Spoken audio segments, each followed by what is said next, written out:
मित्रांनो नमस्कार. महत्त्वाची अपडेट.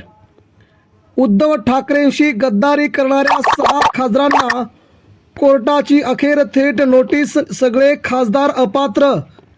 बातमी महत्त्वाची बातमी शिवसेनेच्या कामाची. मित्रांनो या बातमीने मात्र महाराष्ट्राचं लक्ष आता विचलित करले गेलंय की नेमके कोण आहेत ते 6 खासदार आणि आमदारांचा देखील सगळ्यात मोठा होतोय पराभव.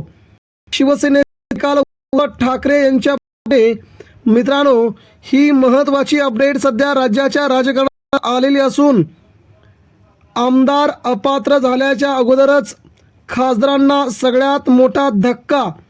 बातमी सविस्तरपणे आपण जाणून घेऊया. देशाच्या राजकारणामध्ये मित्रांनो उद्धव ठाकरेंशी बंडखोरी केल्याच्या नंतर काही गद्दार खासदारांनी एकनाथ शिंदे यांच्यासोबत जाणं पसंत केलं. त्यांनी निधी मिळवण्यासाठी आपल्या मतदारसंघातील कामं करण्यासाठी उद्धव ठाकरेंची साथ सोडतोय असं उत्तर दिलं आणि त्यानंतर सुरू झालेला हा गद्दारीचा प्रवास, हा बंडखोरीचा प्रवास. या प्रवासाला मित्रांनो आता ब्रेक लागतोय तो ठाकरेंकडून, शिवसेनेच्या नेत्यांकडून. आणि हा ब्रेक साधा सुद्धा नाही तर खासदार आता पुन्हा होणार नाहीत. त्यांना खासदार होणं शक्य होणार नाही कारण सामान्य शिवसैनिकांनी त्या प्रकारे त्यांना जोरदार तीव्र स्वरूपाचा लढा देणं ठरवलंय. मित्रांनो या सगळ्या राजकीय घडामोडी महाराष्ट्राच्या राजकीय पटलावरती खूप महत्त्वाच्या आहेत. याचसाठी की उद्धव ठाकरे यांचा हा विश्वास होता आणि तो विश्वास अखेर साध्य झाला आहे आणि ठाकरेंची शिवसेना पुन्हा एकदा जोरदार कमबॅक करते. 6 खासदार ज्यांनी ठाकरेंना सोडलं, आपल्या मतदारसंघातील 10 लाखांच्या वर मतदारांची प्रतारणा केली आणि आपला मोर्चा वळवला सत्ताधाऱ्यांकडे. पण मित्रांनो गेल्या 4 वर्षामध्ये जी सहानुभूती उद्धव ठाकरेंना होती तशा प्रकारची सहानुभूती उद्धव ठाकरेंची संपली होती. आता या 6 बंडखोर गद्दार खासदारांनी प्रवेश केल्यामुळे मात्र उद्धव ठाकरेंचं राजकीय वजन मात्र गेल्या वेळेपेक्षा कितीतरी पटीनं वाढलेलं आहे. आणि हाच आत्मविश्वास घेऊन उद्धव ठाकरेंनी नवीन तयारी सुरू केली आणि या तयारीला मात्र महाराष्ट्राच्या राजकारणात सगळ्यांनाच हादरवणारा मोठा निकाल समोर येतोय मित्रांनो. तो म्हणजे खासदार अपात्र. खासदारांना कोर्टाची नोटीस, खासदारांना ओम बिर्लांची नोटीस. नेमकं काय प्रकरण आहे ते आता आपण शब्दशः जाणून घेऊया.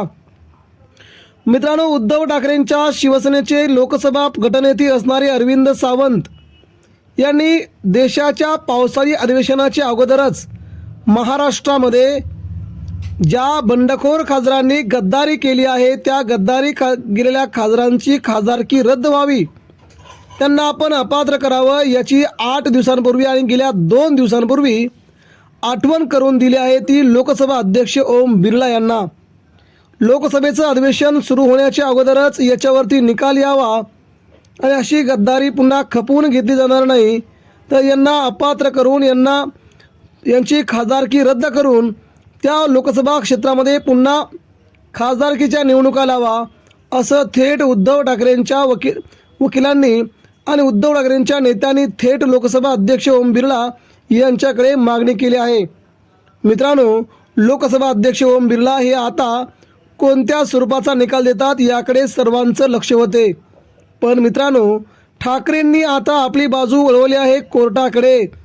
कारण निकाल काय येणार हे माहीत नसताना आता उद्धव ठाकरे मात्र सुप्रीम कोर्टाच्या दिशेनं निघाले असताना हा निकाल मात्र उद्धव ठाकरेंसाठी खूप आश्चर्यचकित करणारा नव्हता. मित्रांनो 6 खासदारांच्या बरोबरच आता आमदारांची ही देखील याचिका सुप्रीम कोर्टामध्ये लवकरच दाखल होते आहे. यासाठी शिवसेनेचा अभ्यास चालू आहे. त्या अंतर्गतच उद्धव ठाकरे आता ही याचिका पुन्हा सुप्रीम कोर्टात देऊन शिंदेगडात गेलेल्या खासदारांनाच अपात्र करण्याची भूमिका उद्धव ठाकरेंनी पुढे ठेवली असून आगामी काळात यांना पहिल्यांदा सुप्रीम कोर्टाकडून नोटीस येईल. त्या नोटिसीला या 6 खासदारांना उत्तर द्यावं लागेल. या 6 खासदारांनी उत्तर दिल्याच्या नंतर याचिकेवरती पुन्हा सुनावणी चालू होईल आणि त्यानंतर ही सुनावणी अशीच कंटिन्यू चालू राहील शेवटी निकाल मात्र काय येतो याकडे सगळ्यांचंच लक्ष राहील. मित्रांनो, गेले 40 आमदार त्यांनी देखील गद्दारी केली होती. त्यांच्यावरचा निकाल अजून पेंडिंग असतानाच यांनी खासदारांनी ही केलेली गद्दारी, मात्र हा देखील निकाल आता किती दिवस पेंडिंग राहतो ते बघणं गरजेचं आहे. मात्र या 6ही खासदारांना पुन्हा कोर्टाची नोटीस येऊ शकते आणि 6ही खासदार अपात्र होऊ शकतात. हीच दिल्लीच्या उच्च न्यायालयातून सगळ्यात मोठी बातमी आता समोर येते. पुढील 2 दिवसामध्ये याच्यावर पुन्हा एकदा सुनावणी होईल. मित्रांनो, याबद्दल आपणास काय वाटतंय आपण देखील आपल्या प्रतिक्रिया पोहोचवा.